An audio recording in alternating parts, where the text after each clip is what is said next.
Duhet me rujt dignitetin edhe personal, edhe mos me kontaminu, si me thonë, debatin publik, e me rujt integritetin edhe personal edhe të njeri tjetrit, sepse në fundit jemi të gjithë qytetarët të Kosovës edhe aty janë prapë po themi për qytetarët, jo për vete, jo për diçka shumë personale për cilën mundet me të mbet hatri, kështu që nuk... Duket se ka hatër mbetje këto, përse e keni parë edhe intervjistën e mbrëmshme të presidentës Vjosa Osmani, madje ajo e përmendje dhe çështjen që datën e zgjedhjeve i kishte përcaktuar në favor të kryeministrit Kurti, tha që nuk jam pejgamber, nuk gaboj. E pash ma shumë si një arsyetim që,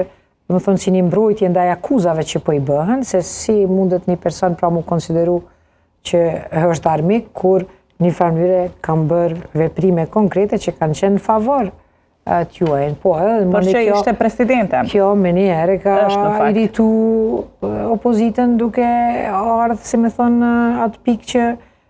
akuzat e tyre të ma përpashme ose insinuatat se mund të jetë e vërtet një gjë e tillë që ka anime, pra një farë po vërtetohen nga vetë deklarata. Prandaj duhet maturi, njerëzit mund edhe të gabojnë, është krejtësisht normale, mund të ketë ndryshim, si me thonë,